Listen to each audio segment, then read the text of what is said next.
Good morning, everyone. We've come to the final day of this conference, and we have a marvelous morning session.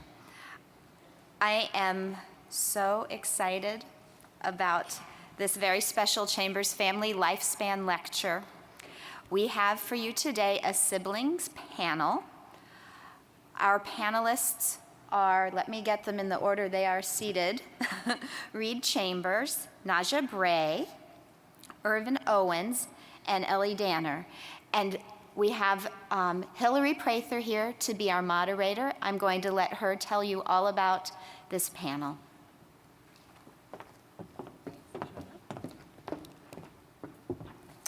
All right, well, I'm really excited about this. I agree with Gilda. This is one of my favorite things, just hearing from families. And thank you all for being here today. And just, these are four individuals that they're just gonna share a little bit about their lives, having a sibling with a disability growing up. And that would be the joys, the opportunities that come along with that, and then also challenges that they may have had as well. So I'm gonna introduce them. Nadjah, raise your hand. There you go. Okay. Nadjah is 14 years old and is currently being homeschooled. She is also a kidpreneur. She is the oldest of 5 siblings and is very passionate about her siblings and advocating for their needs. One of Nadjah's greatest passions is cooking, and she is actually a Food Network Chopped Junior champion. Yeah?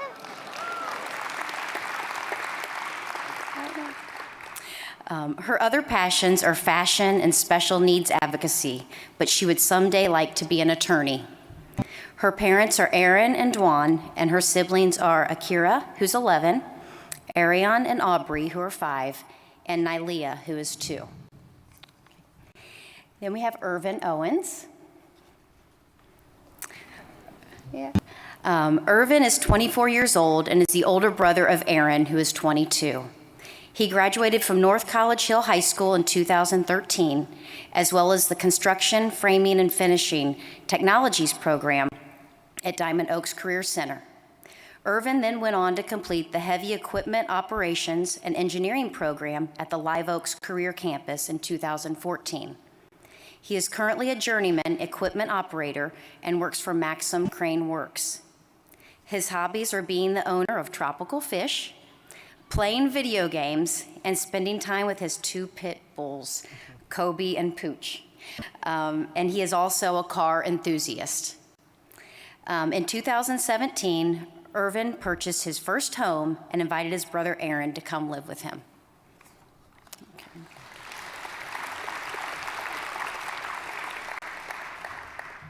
Then we have Eliana Danner. Ellie is 13 years old and lives at home with her mom, dad, and her 3 siblings, Mitchell, who's 9, Olivia's 8, and Nathan is 8. Ellie's favorite sport is gymnastics and also loves to swim. Ellie admits that her house can be really crazy sometimes, but she wouldn't trade her family for the whole world.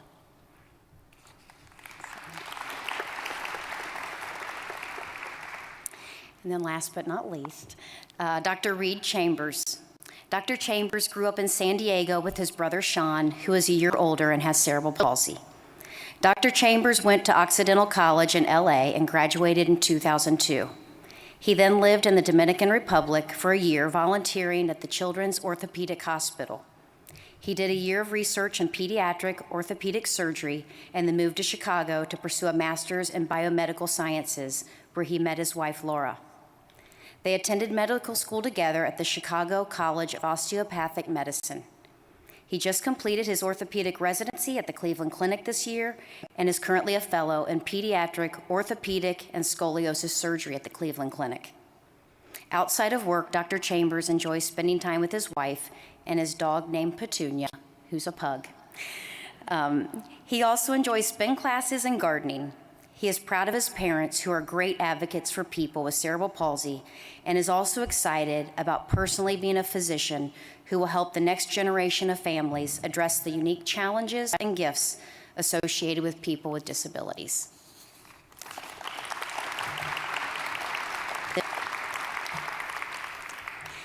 So what I'm going to do, I have several questions, and I'm going to ask each of them to answer, and then we'll have some time and opportunity for the audience to ask some questions as well. Okay? So my first question is if you guys can each tell us a little bit about your brother or sister, kind of things that they're currently doing, a little bit about their cerebral palsy, challenges they may have, or medical needs, just so we can get to know them a little bit more. So whoever would like to go first, you can hop in there. I guess I'll go first. So my brother is Sean. He's 36 years old, actually just turned 36. And he and I have pretty much grown up almost as twins. And so when I look back, about what my life was growing up with my brother, I don't really, I think all of us probably agree we don't see the disability, we just see our brother or sister. And, when people say, well, wasn't that hard? I just don't, you're almost blinded to it. And I think part of that is just, being close to your family, but also how your parents and the people that help take care of your brother or sister frame the kind of context that you're dealing with. And I think that growing up with my brother, I saw the challenges that he went through, and it was hard to see your brother hurt after surgeries and going through therapy, and the struggles that he's had in his life, including not only cerebral palsy, but also mental illness, and seeing that affecting him more as an adult now.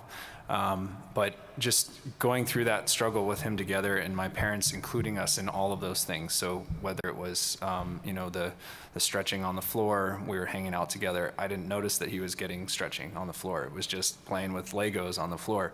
And when he would go to have a surgery, I got to go to my friend's house and have a sleepover. So, hey, that was fine.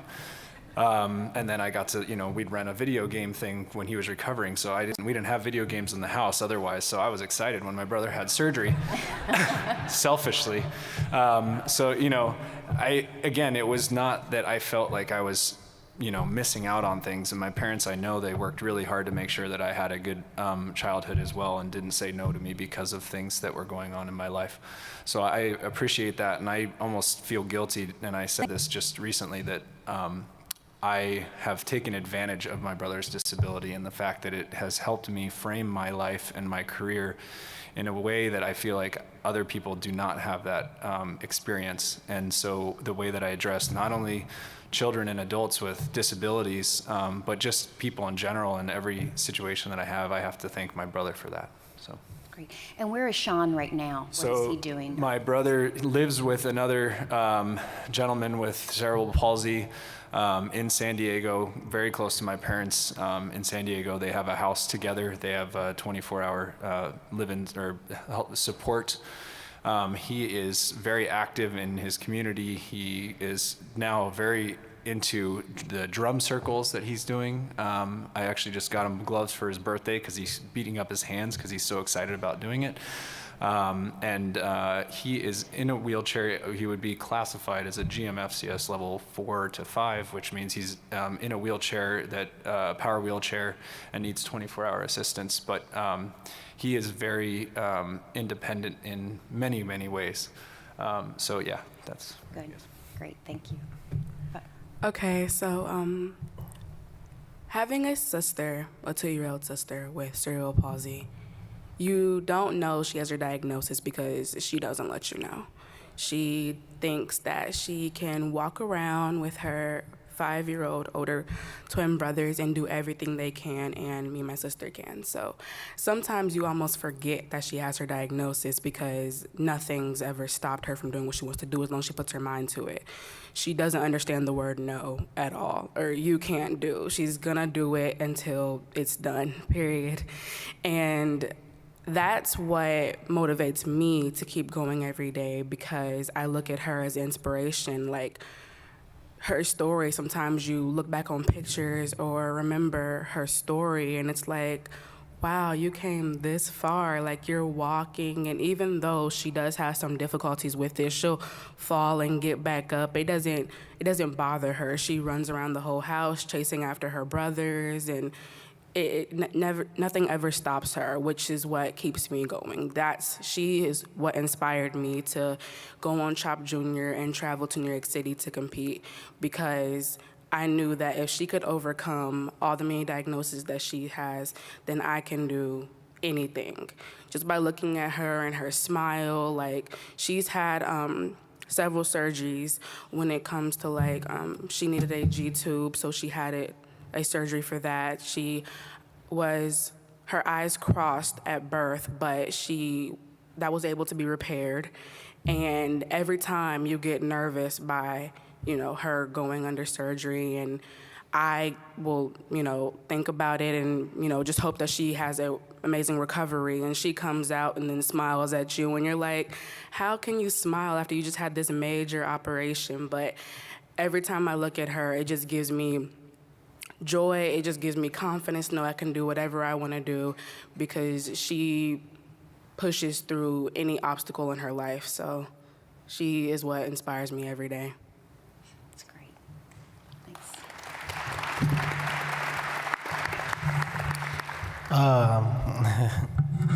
My brother's 22, right?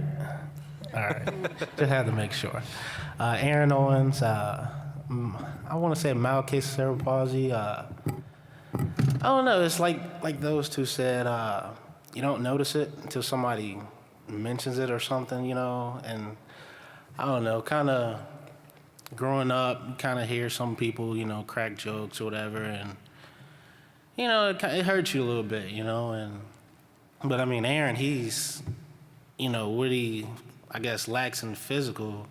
I mean, he's crazy smart, remembers everything. I mean, you could tell him something 10 years ago, he'd remember it. He's he's a great brother, I mean, I got my house, moved him, got him to move in with me. My mom always said, take care of your brother, and that's something I won't forget, and you about to make me cry. But, he's good. I can't complain, We had our fights. We have our fights sometimes, but he's good. I mean, I love him to death, and that's all I gotta say for now, Yeah. So,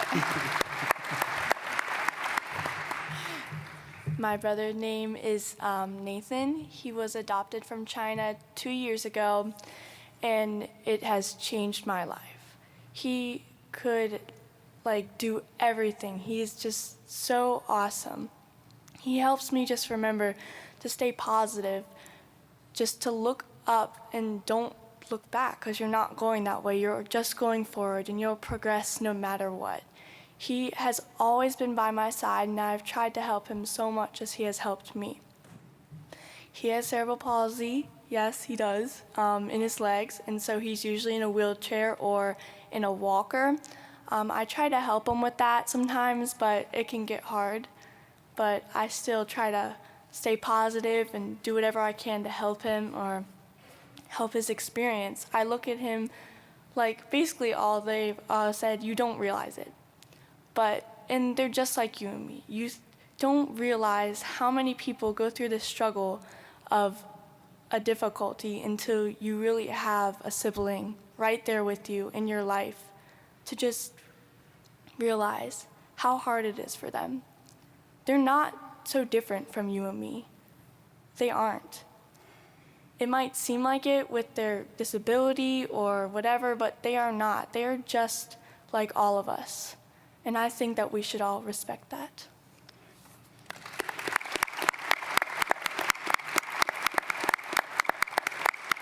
It's pretty amazing. So you guys answered a lot of my questions all at once, but that's okay. Tell me, since we have an audience of physicians and therapists, growing up, or even currently, I know you guys have attended a lot of therapy appointments and you've seen a lot of things, like you said, for surgeries. And what are some things that might be positive or things that you would change in regards to how maybe your brother or sister were treated during the course of getting care at the hospital or an appointment, or maybe something positive that you saw happen that made you feel good about how people engaged with your family or you or your sibling? Growing up with Nylia needing so much care with therapy and doctor appointments, if she cries, I'm ready to go. But I understand that she's okay. She doesn't like what's being done. And that's what I had to understand as she got older. And now that she goes to appointments and is okay, she kind of finds this stuff intriguing now that I can sit back and watch. But as soon as she was to cry, I didn't like it and wanted them to stop. Not that they were doing anything wrong, it's just I don't like my siblings being upset. I do have 5-year-old autistic twin brothers, so they have appointments too that make me frustrated sometimes when they start getting upset or frustrated. And again, nobody's doing anything wrong. I just, as a big sibling, don't want to see any of my siblings crying, whether they're feelings are hurt or they're physically, maybe it's a little difficult because of Nylia's muscle tone. She is a quadriplegic. It affects her arms and legs. So sometimes you have to stretch your legs out, stretch your muscles out. They do stiffen up from time to time. And that kind of stuff can annoy her, which can cause her to cry. So over the years, I have seen a major difference in her mobility, how she walks, how she runs. Like when she first initially walked, she needed a lot of help. But now she's self-sufficient and can do a lot by herself. So I guess the appointments were beneficial in the long run in her future on how she gets around like all her other siblings. So I've seen the positive side of the appointments that frustrated both me and her. Great, great, thanks. Yeah, good job. I will say this with the caveat again that my parents have been very strong advocates for children with cerebral palsy and adults with cerebral palsy, but I think that even and at certain times when we went to people that were seeing my brother for the first time, that sometimes physicians and other, healthcare people would talk to my parents and not my brother. And I knew how intelligent my brother was and is, and I felt like I wanted to be included in it too. I would always sit on his lap in his wheelchair and drive him around or drive us around. I knew he understood everything that was going on and could communicate. Sometimes, I was his translator, my parents were his translator, or he had, an assisted device, but he was able to communicate very well. And sometimes it was just very frustrating as a brother to be like, hey, talk to him. He's the one who's getting this treatment, and you're talking about this major surgery, and we're not on the same page here, because my parents know what's going on. We have a unique opportunity to understand a lot of his surgeries were going on, but he doesn't, and I don't, and I want to know what my brother's having done. And so I think that now I focus more when I'm seeing patients, and my parents both talk about that specifically, and trying to train other physicians and other people in healthcare to talk to the patient. The patient is the patient, right? It's not the parents. And even if they don't reciprocate and don't seem to be understanding, they may be. And so I think that that's something that I've seen both the positive ways that that's worked really well, and also the negative ways, and how it affects my brother in feeling more included in his own care throughout his life. So you find it valuable and definitely necessary to engage the sibling as well, maybe in that discussion, or just provide a little education to alleviate fears that they may have, or things yeah, like that? I think that if you're coming as a family, and I know it can be hectic in a patient room when there's 4 or 5 siblings running around screaming, and the parents are trying to focus on the child that's having the treatment, but also focus on the kid that's flying off the table. It's hard to say, okay, you need to address every single one of these children and let them all know that their brother or sister's having surgery, or it needs a Botox injection or something. I still think that there is some merit to talk to the patient, talk to the child or even adult that has the disability, and address them even if they aren't talking back to you and answering your questions, just so that they at least feel engaged. So. Great, thanks. For my brother, Oh, thanks. sorry. For my brother, when he goes to the doctor, because he's 8, he's really into superheroes and all that. And so the doctors try a lot to make it fun for him to do his stretches or just to get ready for anything, even for a checkup.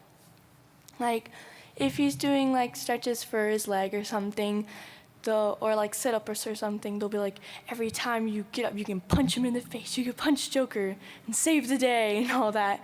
And he just loves that. He's always trying to help out with that and being so happy, and he just loves it. It makes him so much, like, it makes him so happy. It's a lot better for him, and it makes a better experience for him instead of just, okay, sit up, do all that. It just helps him a lot be motivated to get better at this and keep being the hero.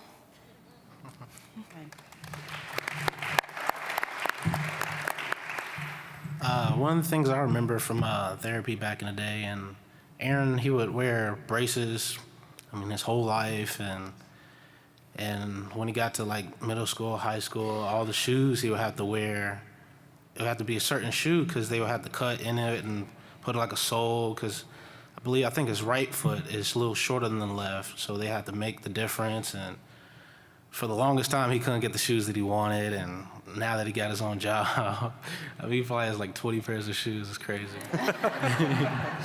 But it's interesting looking back at how big his braces was. Like, they went all the way up to his knee, and to now all he has to do is put soles in his shoes. And I'm just proud of him as far as, it's like how far he's come, I guess you could say. I'm proud of him for that. And I don't know, it's just, I can draw the blank now. But that's my little experience that I remember off the top of my head, so. Okay.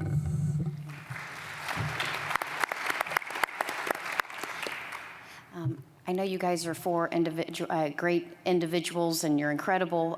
You've mentioned a lot of positive things and you're extremely proud of your brothers and sisters, which is wonderful. But are there any things you can think that stick out that were challenges growing up for you personally, just feelings of what it was like being that brother or sister that maybe you really didn't want to express to people? Sometimes it's hard to do that to our parents, or to kind of talk about those feelings. Is there anything that you feel that you would be able to share? One thing that I remember is like, it would almost feel like he would get the attention, just in my experience. Like, he would get all the attention and I wouldn't, just a little jealousy, obviously. And I don't know, like, let's say, like, if there's a new parent, having 2 kids, one with cerebral palsy, one without, just make sure everybody kind of seems equal, Obviously, some things won't, because, you got to go to the therapies and stuff. But me personally, being the kid without cerebral palsy, it felt like he would get all the attention, It's just like, look at me, It's just, I don't know, tough situation, So. Thanks. I can definitely agree with what you said to certain levels. It can be a bit overwhelming sometimes with all the appointments, and it's like, your mom prepares you that night before. We have to be somewhere 8 in the morning, and you're like, are you serious? But at the end of the day, it's all gonna be better for Nylia as she becomes an adult. That way she won't have these difficulties, or at least the difficulties won't be, they'll be able to be better controlled.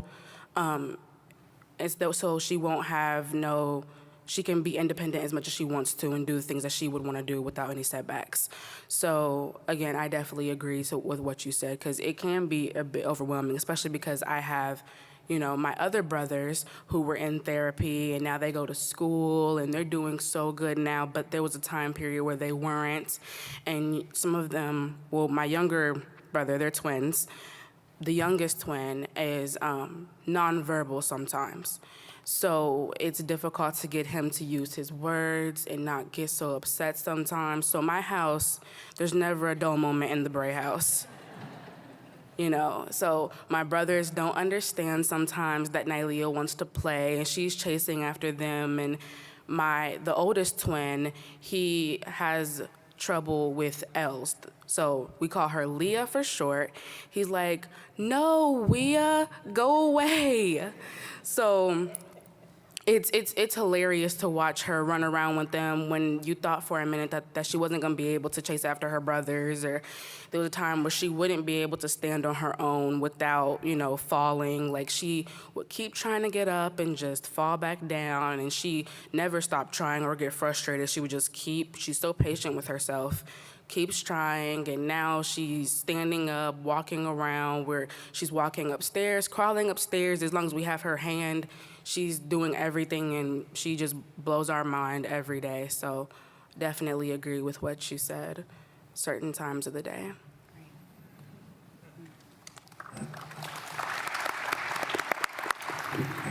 And I'll even add a little opinion here. You can see how hard it is for us to find negatives, right? Even when I was racking my brain about this, trying to figure out what I could complain about in my life is difficult at best, and we are all very proud of our siblings and what they've accomplished with all the difficulties they've had already in their lives. I would say that for me, I didn't feel like I really had a lack of attention too much. The answer whenever I asked to do something was yes, you just, you can ride your bike there, or you find your friend to get a ride. That was really the only difficulties for a lot of the things that I wanted to do. But I would go back to one of the only things that I can think of specifically when I was growing up was I would be waking up in the morning and I would call for my mom because I'd want her to come in. I didn't want to get out of bed. And so I would call for her, she wouldn't come. And I'd call for her again, she wouldn't come. So I would just imitate my brother's voice. And she'd come running down the hallway, concerned about what was going on. And that would really, for lack of a better word, piss me off. And so then I'd be like, no, that was me. And then she'd just walk back down the hallway back to the kitchen.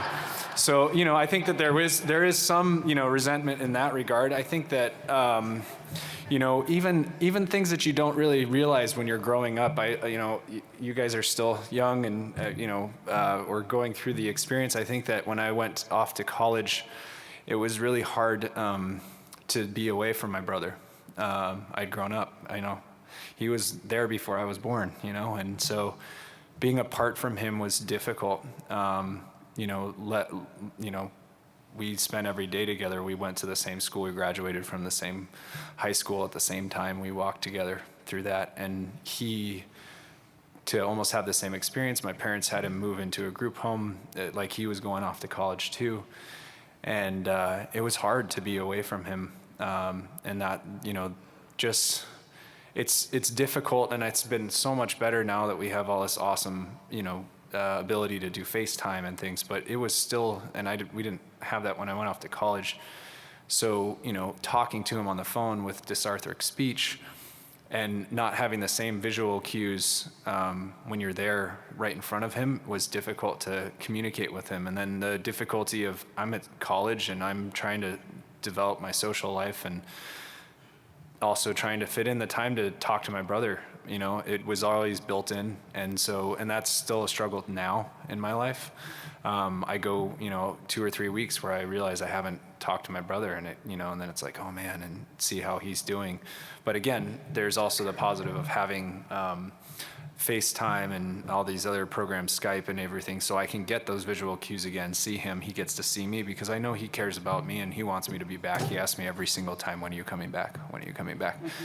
So I think that those are very difficult things as a sibling to just, realize as you continue to grow up, that there are going to be times where you're not with them. And that's been difficult for me in a lot of different ways throughout the last probably 15 years since I've left home, so. Great.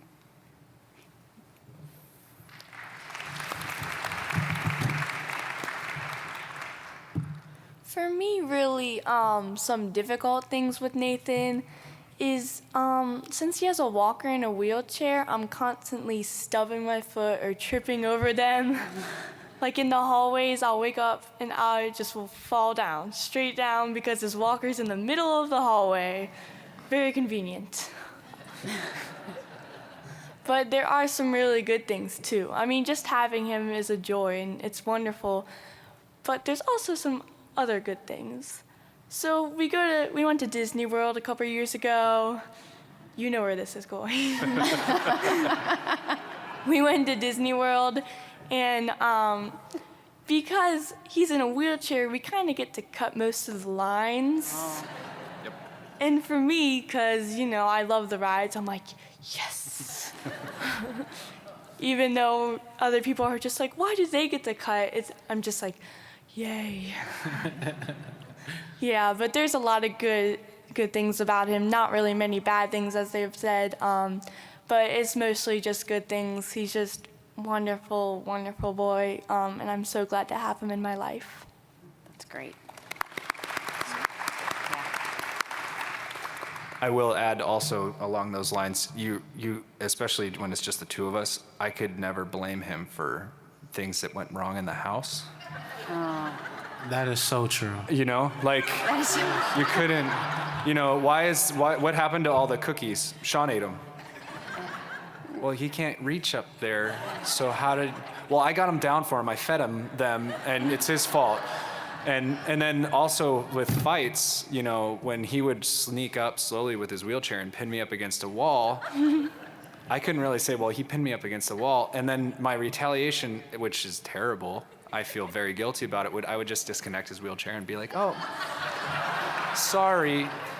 And then guess what? When parents come home and Sean's sitting in the hallway, not able to go anywhere, I get grounded, he's totally fine, and there's nothing, he doesn't get in trouble for the fact that he just pushed me into a wall. So I will say that's not very funny. How did you forget that?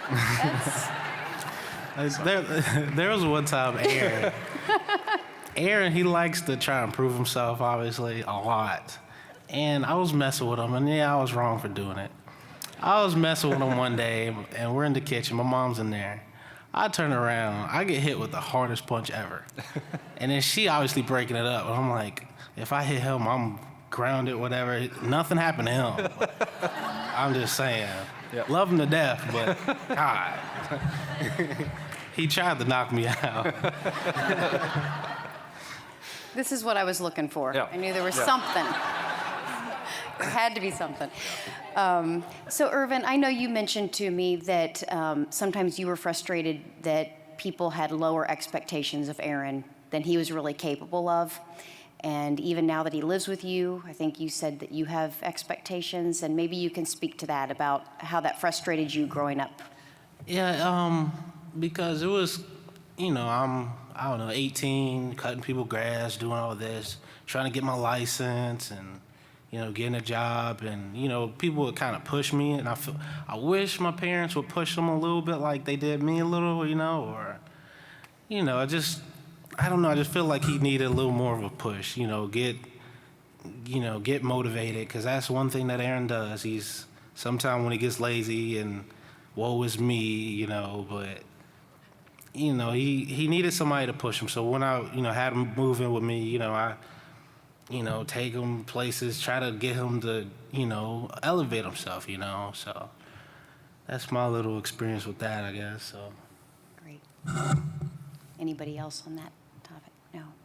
Yeah, I guess you just don't underestimate. I mean, there's amazing things that you can do, physically, but there's also the emotional and mental aspects that you can. They're just once you get them to a certain age. Sean's, like I said, he's 36.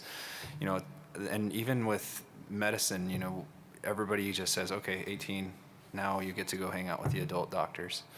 there's not like just this break. There's not these, they're cute kids and then all of a sudden they're just adults and we don't know what to do with them, right?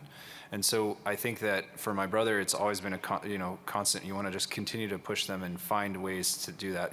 Once the surgery's done and the stretching's done and the doctor says, I don't need to see you for 5 years because everything looks great, that doesn't mean that the journey of continuing to progress ends, right? It's not like, okay, we've got this success story. Sean has had 29 operations in his life. He's gone through a lot of different things that we thought were great. And then, things went back, the setbacks and, triumphs throughout his, career in medicine in terms of how he's developed, has been really interesting. And, seeing him after his baclofen surgery and waking up, like you said, when they see them after these big surgeries and they wake up and they're smiling and everything's great. Like having my brother say, I love you to me and my mom when first time, he's been so dystonic for so many years. And seeing that and then saying, okay, well, we've succeeded, but there's more challenges along the way as they grow up, and just to continue to push them. I think what Ervin was saying is, to push them and push them just like you would a normal child or an adult, to continue to progress is something that's hard to do, right? And especially if you feel like you've made it we've made it out of childhood, we've made it out of adolescence, we've made it to young adulthood. We've still got, everybody else doesn't stop once they graduate from high school. So.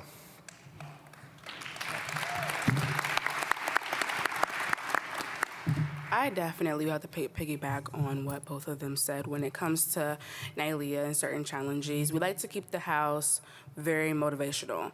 We don't like to say words like, oh, she can't do that, because you don't know what she can do. And if she wants to do it, then she will do it. But she has had certain things in the past that have made her 10 times better today. Like she had braces on her arm on the weaker side, or on the stronger side, so she can use the weaker side because she does prefer a certain hand. She would have like a patch over her eye to strengthen another side of her eye. And that would frustrate me again because she doesn't want it on. And mom's like, no, keep your hands down, play with your toys. Or, watch Mickey Mouse or something. But if she didn't want it on, I'm like, don't put it on, take it off of her. But now her eyes look way better. She can see way better. So it's like what we did in the past it benefited her for today, for the future. She also wears SMOs for her ankle and foot support, so it helps her walk better today that she used to wear then. So there was some challenges with Nadjah that have made her better today, and there's challenges she's gonna go throughout her life, but I know she can push through it because that's just her personality.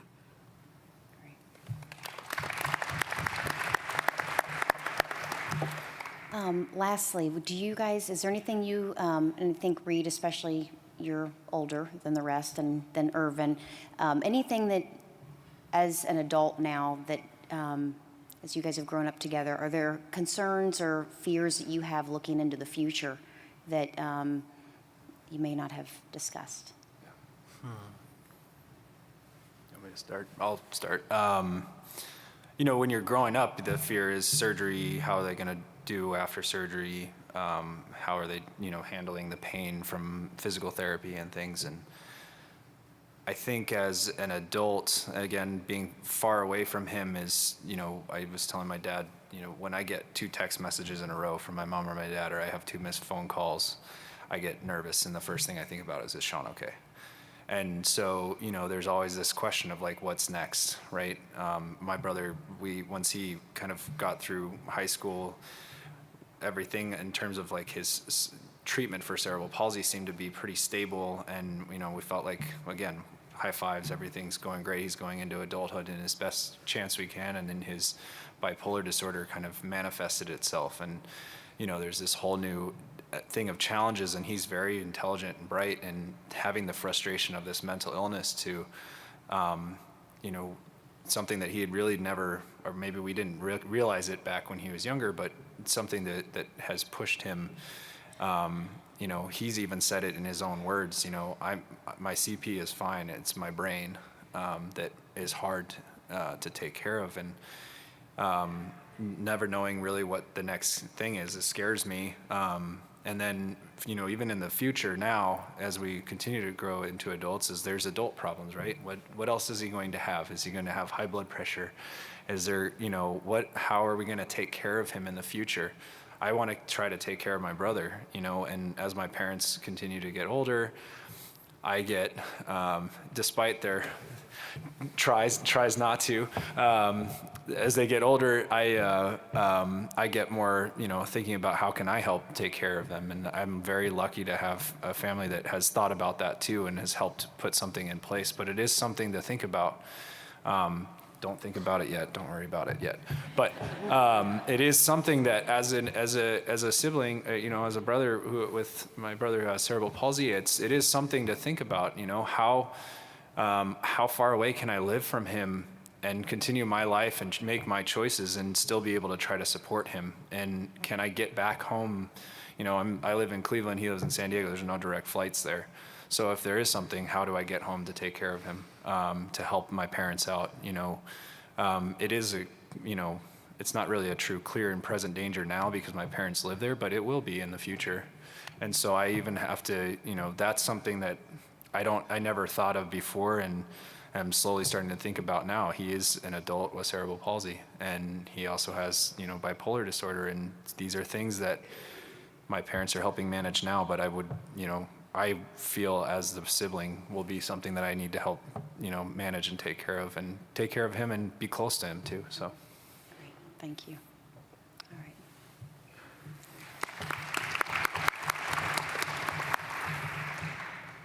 All right, I'm going to kind of open it up if anybody has any questions.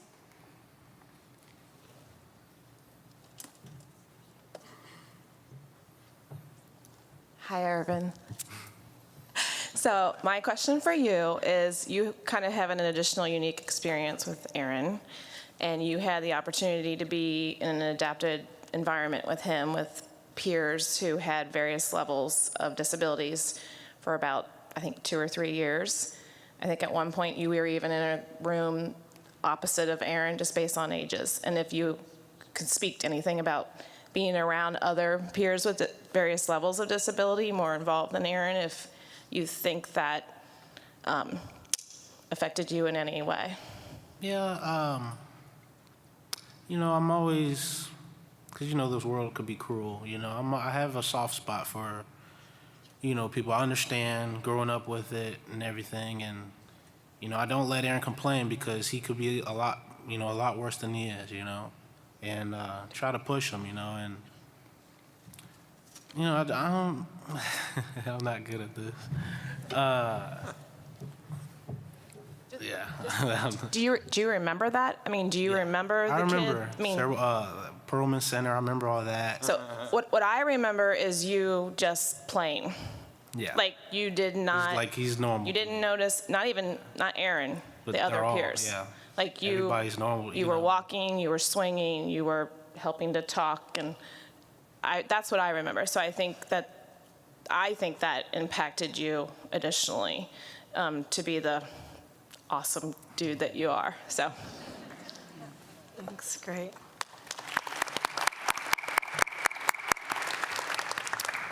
I appreciate you all sharing. My name is Mary Gennady, and I have some experience also as a parent. But what my question is to you, how did it make you feel, or how do you deal with a really stressed out mother that's, right?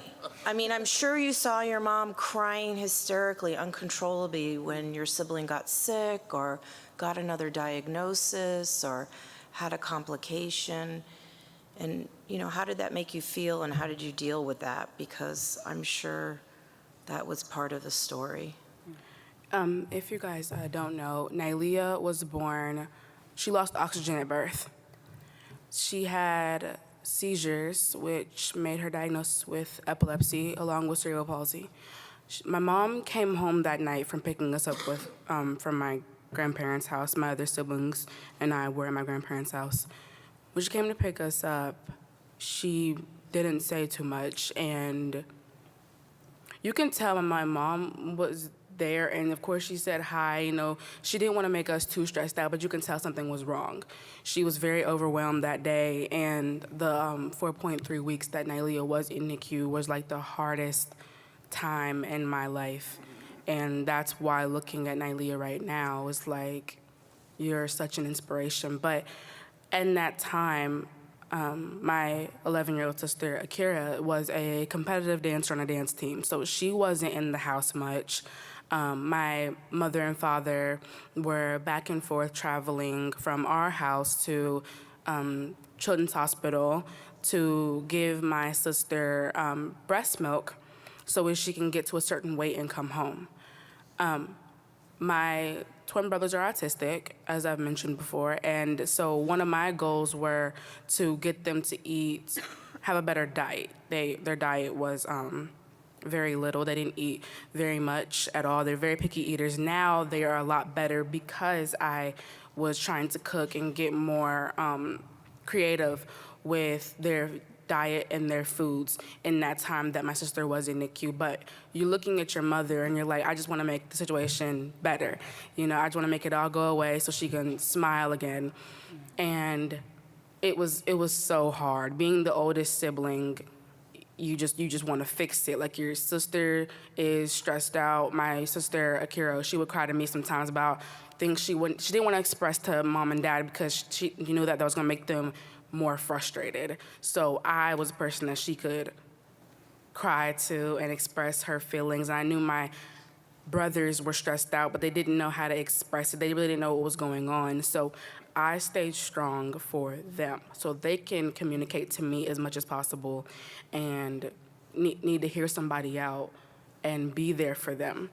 So that was, it was very, very difficult, but my family is stronger. We are more close together since Nylia was born. She has bettered my family in so many different ways, but you definitely wish it could all go away and your mom could be happy again. Yeah. Thank you. Yeah, I think. I think to answer quickly, also just, you know, the family dynamic, like you were saying, is it gets you know, tighter, and I think that even as the sibling, you recognize that your mom or your dad is stressed, and you want to try to help them in any way, shape, or form to say, you know, and you know, you try to protect them from you even suppress your own feelings as a sibling to say, like, you know, I'm scared, but I'm not going to say that because I know that's going to stress out my mom or dad even more. So, you know, you look at that and you maybe make that. It's crazy to think that you make that decision when you're really young, but you do. And I think that maybe sometimes once the parents can take a deep breath and look at, you know, and say, hey, what's going on? I know that you're probably holding stuff back. So I think that there is a way that as the mother or father or caregiver in any way, shape, or form is just to take a step back once you can take a deep breath and see what's going on with the siblings too. Did you guys feel that you resented that at the time, or was it just part of it and you appreciated your family and your parents so much that you didn't mind giving that of yourself? At the beginning, you resent it because you don't understand. But then when you get older, you know, I'm there. You know, whatever you need, I'm there. Okay. You know. Yeah. After some time, I realized that I couldn't hide my emotions in for so long because it wasn't healthy for me, and to be able to talk to somebody too. So if it was a day that Akira was strong, because even though she's 3 years younger than me, we are abnormally close. We are extremely close. I would talk to her about it, and she would be the person that I could get motivation from and tell me I'm a great big sister and I'm doing the best that I can for all of us. And I had just had a hotel sleepover when I turned 12. And my birthday is November 1st, so me and Nylia both are Scorpios. 19 days after, you couldn't convince me enough that my sister was going to be born and not be born with oxygen and have, so you wouldn't be able to convince me. I'd be like, no way, that's not possible. But that day changed my life. She's changed my life. I've never heard of cerebral palsy, never heard of it. I mean, I have seen kids with cerebral palsy. I just didn't know that that's what they had. I only knew the word paralyzed. I see children at Children's Hospital because I've been there before, you know, having asthma when I was a lot younger. I've been at Children's Hospital before to see certain kids with different diagnoses and needs. I just didn't know what it was, you know. I never like to judge anybody, you know. If they smile at me, I'm smiling at them because we're all human and you don't judge them from the outside, it's what's within. And most time they are extremely nice and friendly and they'll talk to you and laugh with you and she's just changed my life completely, so. Yeah. Great, thank you. Like what they said, whenever you see a parent, sibling, mom or dad, whenever crying or just feeling bad and just sad, you always want to be there and help out. When we first got my two siblings, Olivia and Nathan, my mom was overwhelmed. My parents, my whole family was overwhelmed. There was so much more work, more money that needed to be paid, and more groceries, more food, more everything. And I just remember one night I couldn't sleep, so I went into the basement. I just heard them crying. I automatically just rushed down trying to help, to do whatever, and I kind of shared the emotion. Like, whenever you see a family member, like I said, was sad, you automatically get that emotion too, and you automatically stick with them by their side, try to get anything they need, try to help them out in any way. But sometimes you need to let them just let it all out and just relax and be able to control and just say everything's gonna be okay. Everything's gonna be just fine.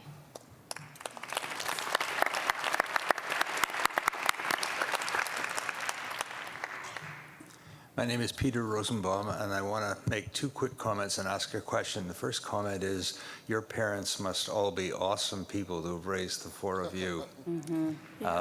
They are. The second comment is, we rarely hear this much wisdom in a whole year, as we've heard in the last hour. You guys have really got it. My question for you all is, whether you have been teased or have had to explain your sibling, your brother, to other people and how you've handled that. Shoot, it would get almost annoying as much as the question popped up, because be like, oh, why your brother walk like that? Why your brother walk like that? And I mean, you find an easy way to explain it, but over time it gets a little annoying, honestly. But I don't know. I'm not good at this, like I said. Nobody's teased my sister, my baby sister. I am very protective over her. Nobody should and nobody will. But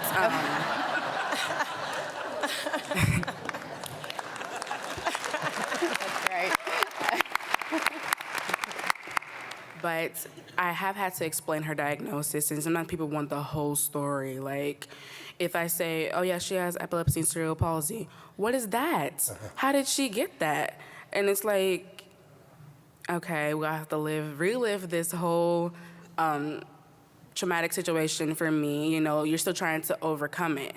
Coming up on her 3rd birthday this year. So you're like, I don't want to talk about it again, like, you know? But sometimes, it's like sometimes I can talk about it and it make me emotional. I might tear up. But other times I talk about it and I'm like, wow, you really overcame this. You overcame your diagnosis and you're doing so good to be 2 years old. But everybody does want to know, like, so my mom makes her food homemade that we have to give through her through G-Tube. So most people ask a lot of questions about that when we have to feed her at family functions or dinners, or we have to give her medication at family functions or dinners. Like, the whole focus will be turned to me or my mom, whoever is giving her medicine or food. No matter what you were talking about, it doesn't matter anymore because everybody's gonna watch and they're gonna ask questions like, so you gotta put that tube in there to give her medicine? And you're like, yeah. They're like, what's that little piece right there? I'm like, I'm just clamping it off so it doesn't come out the top. Like, so it can be a little bit overwhelming. I'm just trying to give her medicine so I can move on with the rest of the day. But everybody wants a bunch of questions and they want to know how to do it themselves, even though they're not going to ever have to. So it's cool, I guess, because you do get to teach them. And I'm 14, I'm young. When I started to learn all this stuff, I was 12, 13. So it's cool that I know all this stuff at this age. But, sometimes it's just like every day to me, and I don't understand why people think it's so cool. I've done this for so long, I don't see the how they think it's so abnormal. I don't see that at all. It's just like every day. So I guess there is some challenges.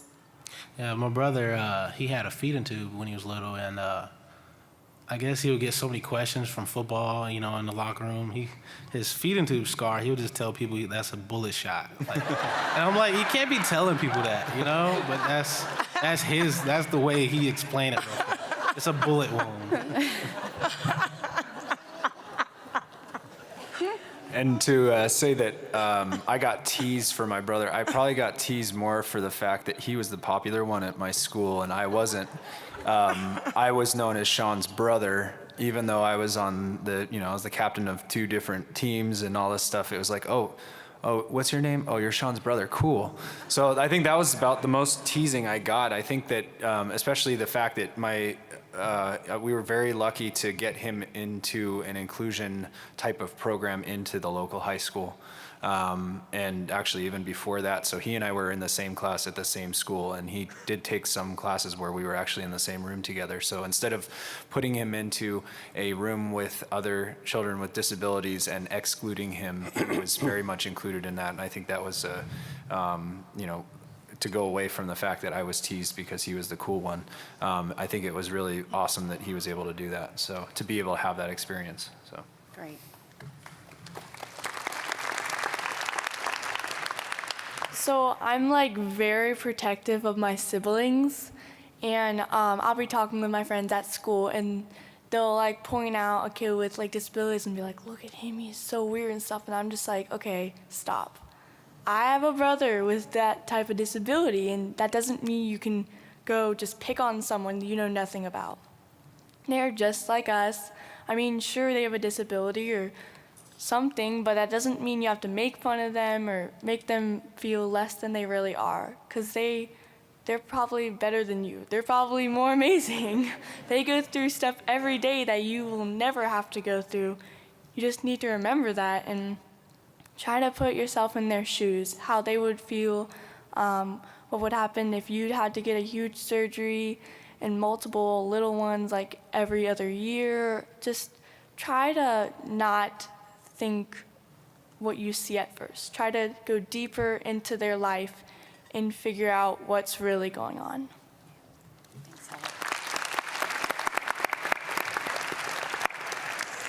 I've heard the word cool mentioned several times, and I think that applies to this panel. Very cool. I do have a question. You may or may not want to answer this. We've had panels like yours in the past, and I do remember one of teenage patients or individuals had cerebral palsy, many of whom had many different kinds of treatments. And what had struck me at the time was comments like, I sure wish my parents never put me through this. I sure wish my parents just let me be what I was supposed to be. Are any of you able or willing to comment on that? Yeah, that's a great question. I think my brother's said those things many times. He's said the hardest things to hear in your life. I wish that you could take all this away, or I wish that I was dead. And that's probably the hardest thing ever to hear. from anybody in your family or close to you in your life. And he says it's because of the disability, and he's woken up from surgeries saying that, because of pain or otherwise. But he's also, we've had the other side where, there's positive. He's come up and said, I love you. I think that, you do question, and I'll say it from the other side of things, you do question as a physician and a surgeon whether or not all the things that you're doing, which you're trying to treat, whether you're not trying to treat x-ray or not, but trying to treat a patient and help them get to where you think their ultimate goal is, may not be their ultimate goal. And that goes all the way back to that first appointment when you talk with the entire family and find out what it is that their goals are. And that's why you talk to the patient, you talk to the child, you talk to the family, and figure out what their ultimate goals are, and whether or not your goals align with them, so that you don't have a panel of a whole bunch of children and young adults saying, I wish that I didn't have all that done. I wish I was just let me be who I am. So Can you think about your reaction? I mean, how do you feel when your brother said that? Can you think about what your response would be? what my response to him would be? No, yeah, as to when he said, Oh, I mean, my response, even when I say it now, it still crushes me, to feel like, even all the things that we've done, that it wasn't enough to make him feel like living his life. And the fact that even the hardest thing is to know that he has the insight to say that. And so that is something that he's thinking about, whether or not you're talking to him about it or not. So it hurts me anytime I think about it. But again, I think that would hurt you if any sibling ever said that to you. And so then you question all the things that have been done in the past for him. Yeah. Go ahead. Okay. Naylia's never said that before. She's 2 years old. I think she thinks she's living her. I think she thinks she's living her best life right now, because she found a new thing in the kitchen for her to get into. As if the fruit snacks wasn't enough, she can turn the light switch on and off in every room: the kitchen, bathroom, our bedroom. And she thinks it's so funny. She'll turn the light off, run out the room, and laugh. And me and my sister will be in the room, so we're sitting in pitch black darkness, and she's laughing, and we can't see. So I hope that she never says those things. I would never want her to say those things, because she is an amazing little girl. Sometimes you be like, I want to be like you. You have so much confidence. At 2 years old, you know you can do anything and everything you want to do. So I pray that she never says those words to me, because it would crush me, but I would have to uplift her and know that she's on earth for a reason. My brother, for a little bit of time, he would have like a little down, he would feel down, like, complaining, just why I gotta be like this, why I gotta be like that, and he would use it as an excuse. I'm like, you having CP is no reason to have bad grades, like you're not, and I would uplift him, like, you're smart, you do whatever you want to do, like, you do whatever you want, So I would my response to that was, just uplift him, tell him reality, get your head out the gutter,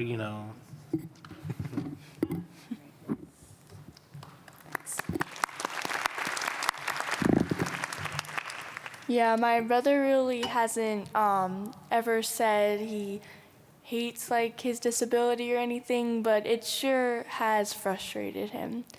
He has to do stretches at least every night the whole week, and we try to keep up with that, even though if he has like aquatics or other types of stuff, we try to keep that up the best he can. But whenever he's doing his stretches, he'll be like, this is so hard, why do I have to do these? And I'll just try to tell him that it's gonna help you. It really is gonna make you be able to walk better, your legs be able to function better. It's gonna help you if you just trust in it, and keep working at it. And we try to help him with that, try to make it fun for him, so he can keep wanting to grow and just be better at what he does. Thanks, Alex. thank you. We have time for one more question. Okay, Yeah, well, go ahead. actually, I have a an encouragement Good. to share. As I stand here, well, as I was sitting and I'm standing and I'm laughing and I'm crying at the same time, coming from a family of disability, I most certainly understand the emotions that ties into a member of a family that has a disability. And I personally know Nadjah, and I want to encourage not only you, but the rest of the panel, stand strong, continue to stand strong, because I understand the emotional part of assisting the siblings. And I can say that because I come from a deaf culture, being the fifth child, treated as the oldest. I had to take care of my siblings, 4 siblings that was born deaf and hard of hearing, unable to speak and hear. So I understand. I want to encourage you, no matter what, continue to do what you're doing, because it's obvious that God blessed you to have this encouragement, this strength, this tenacious, the boldness to be able to stand and be able to deal with all the things that you have done and are still doing. And then the backbone, being the backbone. Yes, every last one of you, but Nadjah, I particularly want to say, stay encouraged. You are an amazing woman. I mean, a young lady, but my God, you have no idea what she has had to endure since she was, 10 years old. But I want to thank her mom for even giving her the strength and encouragement and teaching her and giving her everything that she needs that she is today. For all of you, you're carrying the same strength, and never give up. You are doing the right thing. And regardless of who come across your path, you are able to help somebody. And I'm sure everybody in this room right now, you're helping somebody. And it takes strength and courage to be able to sit where you are, to be able to share what you have gone through and going through. I want to say thank you, because I had no idea that I was going to be sitting up here today, standing talking to you. But as I listened, I kept thinking about what I went through. And I thank God for these young people to be able to talk to us and share your experience and know that you are, I'm almost certain that internationally we'll be hearing about you four. Yes, I'm certain. Thank you. Can we just have their families also stand up and thank them for being here today?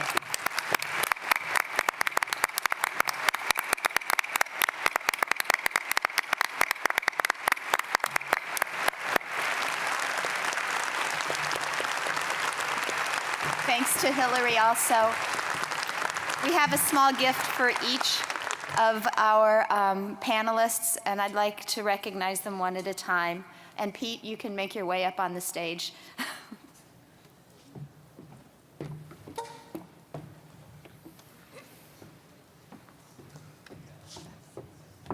Reid Chambers. Thank you.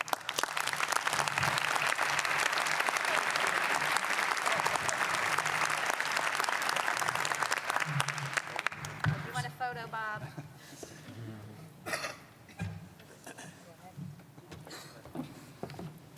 Nadjah Bray.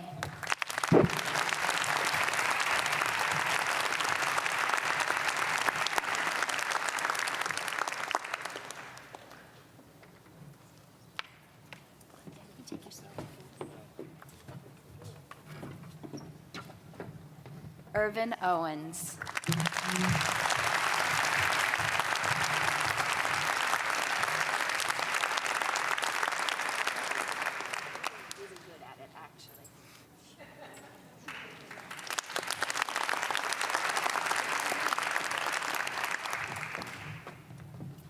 And Eliana Danner.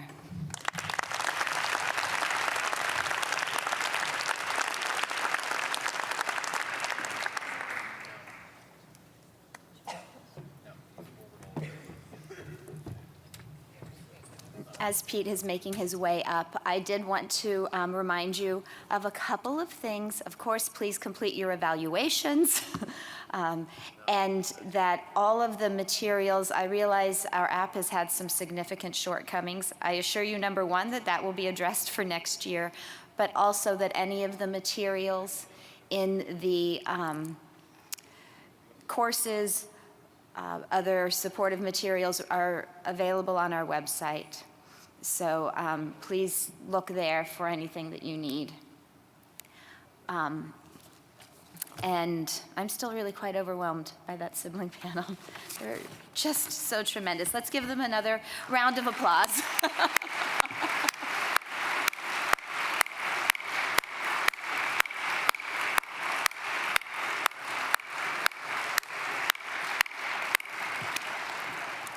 Definitely one of the most memorable moments of this meeting.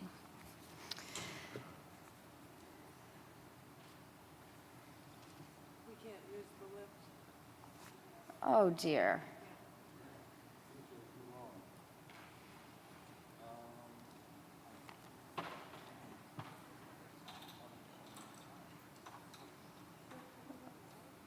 Well, Pete, would you like to move just in front of the crowd?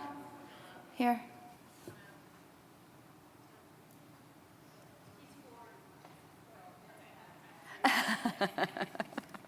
Everyone here with their knowledge of wheelchairs was trying to come up with a solution.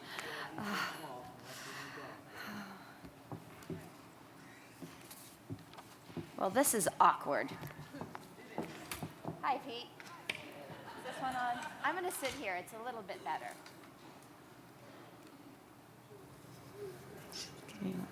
Okay. Thanks.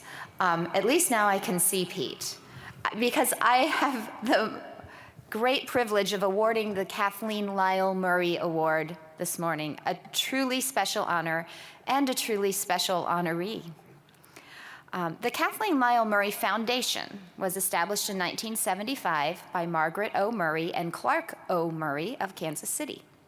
Their daughter Kathleen had cerebral palsy and died at the age of 12 in 1962. Kathleen spurred the Murray family's lifelong commitment to enhancing the lives of individuals with childhood onset disability. Mrs. Murray was the president of the National United Cerebral Palsy Association in the 1970s and was instrumental in establishing the Infant Development Center in Shawnee Mission, Kansas. She was a tireless organizer and administrator for disability rights and education until her passing in 2001. The Murray's son, Brian, has continued his family's work as administrator of the foundation since that time. This year, the Kathleen Lyle Murray Award recipient is Pete Zeidner.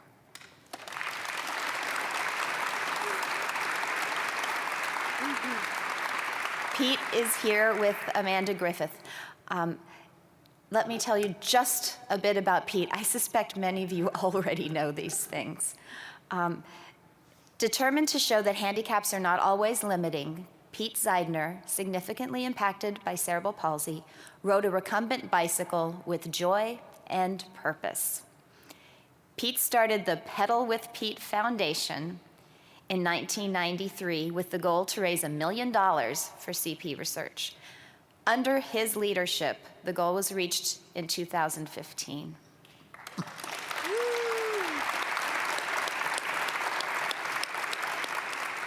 Pedal with Pete is now at $1.2 million and counting for funding CP research. Pete's perseverance and that of many others with CP inspire Pedal with Pete's efforts. Because of this and his amazing determination, Pete is our award winner today. Allow me to get your award, and then we all look forward to hearing your statement.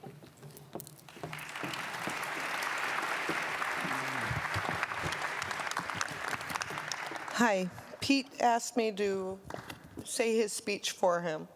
He's extremely honored to receive the Kathleen Lyle Murray Award for the AACPDM. 25 years ago, he started the Pedal with Pete Foundation because of a dream that he had since childhood to help those living with CP like him. I wanted to fund CP research and increase awareness of CP. To this end, Pedal with Pete raised more than $1.2 million in research, and has involved thousands of event participants, volunteers, donors, and sponsors in the building and community with a passion to help those impacted by the CP. The Pedal with Pete Foundation accomplishments have been realized with tremendous collective effort. I want to express my sincere, heartfelt gratitude to everyone who helped to make this happen. This includes the many dedicated volunteers who have given so much of their time. This also includes the AACPDM. Our collaborative relationship allows us to receive, evaluate, and fund the very best new CP research. Thank you, everyone, for coming out.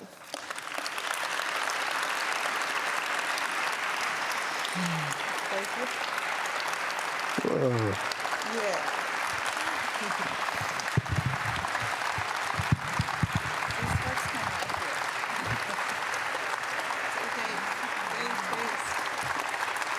Thanks so much, Pete. Thanks, Joda.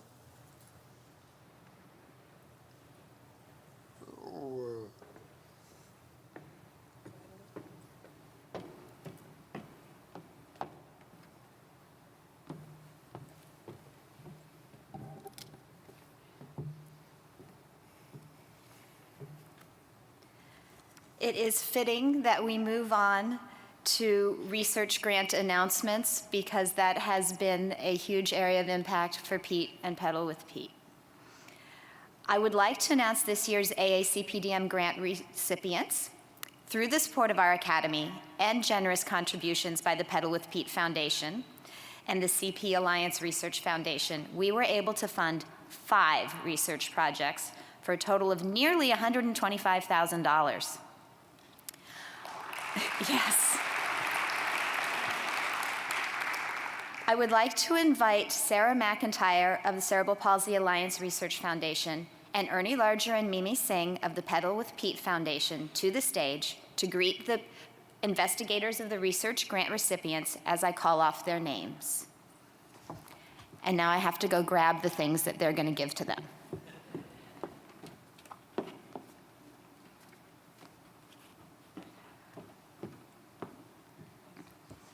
If the awardees would come up to accept these certificates as well, I would greatly appreciate it. Bob's going to grab a photo. The research project that was funded by our Academy is the development and feasibility evaluation of a socially valid peer mentoring intervention for young adults with intellectual developmental disabilities and mental health conditions. Our investigator is Ariel Schwartz.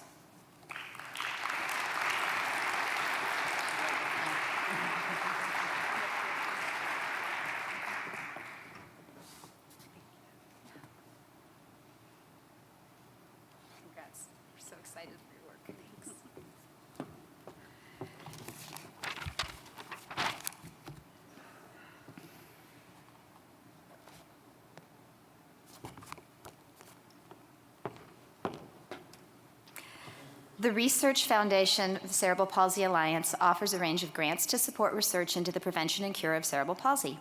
The successful applicant has a commitment to and track record in CP research and applies with a focus on prevention or cure of CP. Any member of the AACPDM is eligible to apply, and the submission opens this coming week for the grant. So please visit the website if you wish to apply. But we wish now to celebrate this year's research project funded by the CP Alliance, entitled Home-Based Lower Limb Robotic Rehabilitation for Children with Cerebral Palsy. We want to recognize Sarah Evans.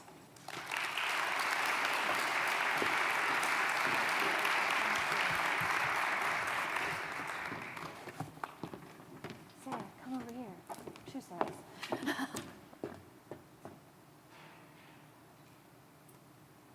Thank you, Bob. That's great.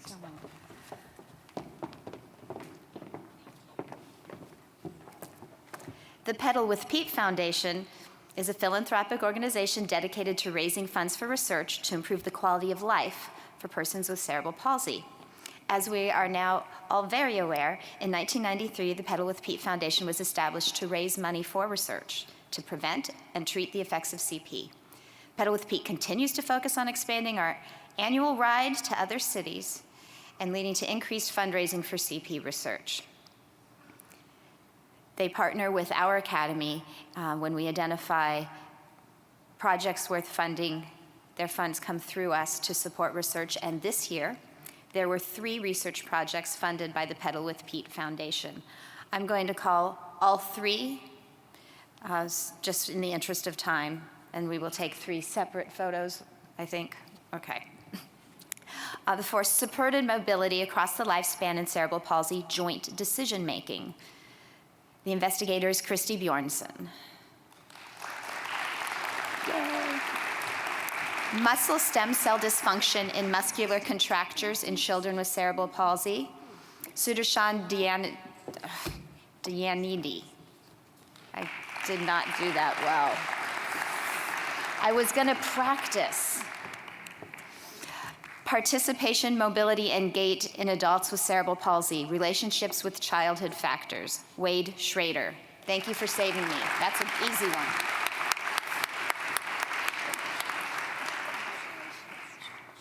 All right, everyone, come over here with me. I'll get a photo. Let's do a group photo.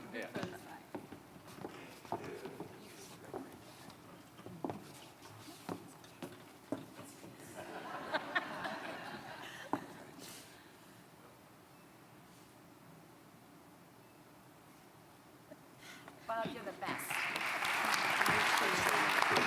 Congratulations to all of these wonderful investigators.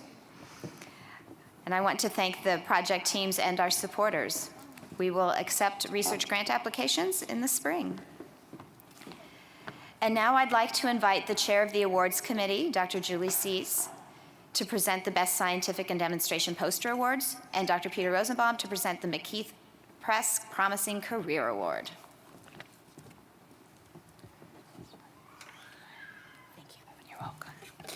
On behalf of the entire awards committee and the Academy, we are very pleased to have had so many wonderful poster and scientific presentations.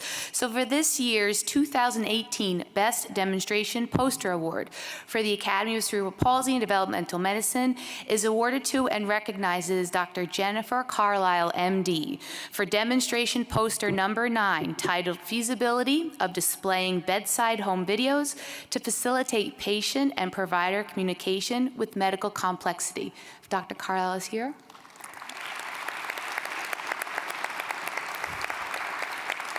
If not, we will give her award to her. So thank you. Okay.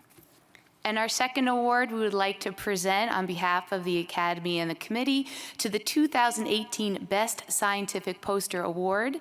We would like to recognize Mr. Kamal Deep Gill, OT, for the presentation of cerebellar differences in children with developmental coordination disorders. We'll also recognize them.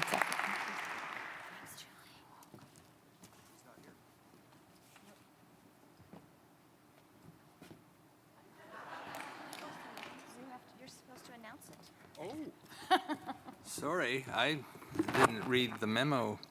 The McKeith Press, as you know, publishes developmental medicine and child neurology and lots of excellent books and manuals, and I presume that everybody in this room knows about developmental medicine. The 2018 Promising Career Award goes to Joanne George, PhD, for the best free paper called Combination of Early Neonatal MRI Scores and Clinical Assessment Findings which determine motor outcomes at 12 months corrected age in infants born very preterm. And when she submits this to developmental medicine, she'll need a shorter title. But you will all hopefully be able to read this paper. Congratulations.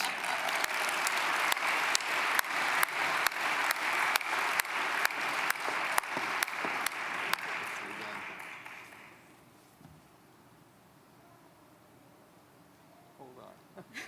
Just one more. Yeah. Good. Well done. Thanks. Thanks, Peter.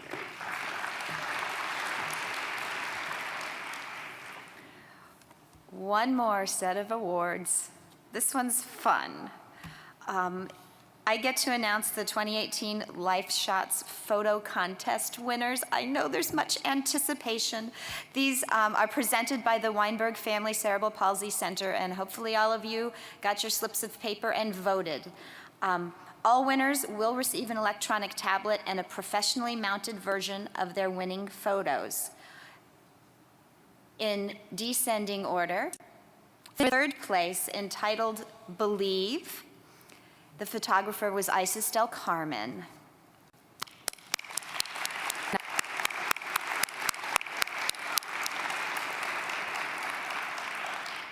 Second place, The Simple Pleasures of Riding a Bike, photographer Jen Angeli.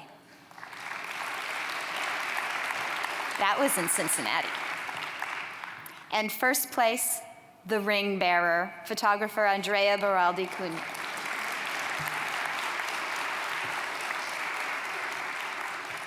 So tremendous.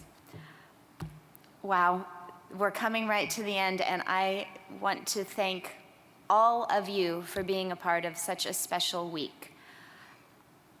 You have made this impactful, I think, for all of us as a community. I am, though, also especially grateful to the scientific program co-chairs, Kristen Piers and Leslie Pritchard-Weir. Kristen, will you just wave? And to our incredible AACPDM staff who went above and beyond to ensure that this meeting was the best yet.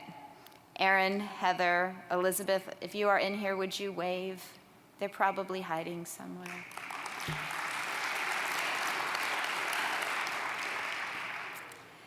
Thank you for all you have done, all of you for contributing, and to this Academy as such a vibrant body. And now I have the wonderful pleasure of welcoming the team for next year's combined AACPDM 73rd Annual and IAACD second triannual meeting. I invite the 2019 planning team to the stage, or maybe just Mauricio Delgado, their fearless leader. Yes.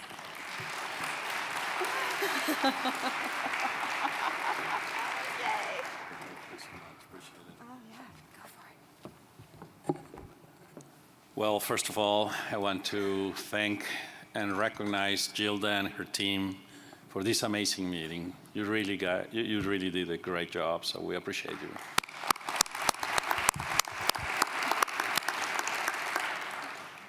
I'm scared about what's going to happen next year.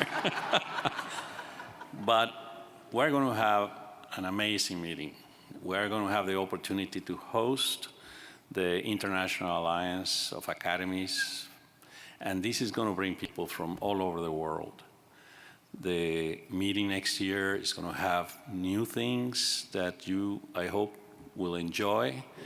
But I think the most important value of the meeting is going to be the diversity. And I know in this Academy we appreciate that very much. So we are excited about it. I have a wonderful scientific program committee that makes things easier for me. And I have one of them here, Francisco Valencia. You would like to come and maybe say a few words about the program. We also have Veronica Chariti from Canada, who is not here, and Diane Damiano, who I think left the meeting, but she represents the IAACD, and we're very excited that behind these three guys, we also have another committee that is supporting us from all over the world. So, Francisco, you want to say a few words about what's going to happen in Anaheim next to Disneyland? So we're going to have fun there. Yeah. Where's the clicker or the advancer? I don't know. To advance it? I think it's this one here. The green button. The green button. Okay, everybody. First of all, thank you very much for a wonderful meeting. And as I said last night, you guys set the bar high. So, but we're up for the challenge. So we're going to be meeting in Anaheim, and it's going to be in September through the 21st of 2019. So put that on your calendar. We have our scientific program committee. And this year it's a little bit different again because we are incorporating the AACD, and Diane Damiano is representing that group. The theme of the whole meeting is going to be knowledge without borders, and that we really truly want to extend the concept of having that we share our knowledge regardless of where it's going out to. We're taking and sort of leapfrogging from the experience in Stockholm, in which that was the first combined meeting. They had approximately 1,500 attendees from 68 countries, and we certainly want to be able to break the record. The record was how much? For a meeting, for the Academy? For the Academy, our record was in 1966. We had 1,400 people in New Orleans, according to our historian, Al, who keeps track of all these things. So we're going to break that record for sure. Yeah. Anyway, so there you can see that there were 140 oral presentations, 447 posters, so we're really going to try to break that mark as well. The theme or the academic format is going to be the ICF, and we want everybody to keep that in mind, that we want to be able to look at the structure, function, and participation components. The submission process, therefore, is going to be a little bit different, and I want to take a second just to let you know about that. So we're going to have two call for submissions, and the first one is going to actually open up next week, and it's going to run through the end of November, correct? Yes. Okay. And for that, we're going to be entertaining submissions for symposia, debates, controversies, and panel discussions. It's going to be up on the website, and so I don't want to take any more of your time right now. The second one is going to be the more traditional process that we are accustomed to, and that's going to include oral presentations, the instructional course lectures, and the posters. We're going to have a wide and varied format for learning experiences so that hopefully we can all find what works best for us. And one of the things about the posters is that it's going to be a combination of scientific demonstration, and we also are going to have what is going to be new, a student or trainee section, and we hope to have an award for that as well. Anaheim is part of the Los Angeles Basin, which is about over 10 million people. We're going to be at the Anaheim Marriott, which is 997 rooms. But there's also, I counted 44 hotels in the immediate area. There's 3 major airports, and of course, LAX pretty much reaches almost all parts of the world, so that within one flight, a majority of you will be able to attend the meeting. In addition to that, Long Beach and John Wayne Airport are more the regional domestic airports. So there's also going to be a lot of other attractions. Obviously, Disneyland, we hope, is going to be one of the main attractions. There's a lot of sporting and cultural venues, and last but not least, the beaches, which are wonderful, all up and down the coast from San Diego all the way to Santa Barbara. So once again, we look forward to all your participation, and of course, the meeting is based on what you provide. We just put the pieces together, so I look forward to everybody's contribution. Thank you. See you in Anaheim. Yep.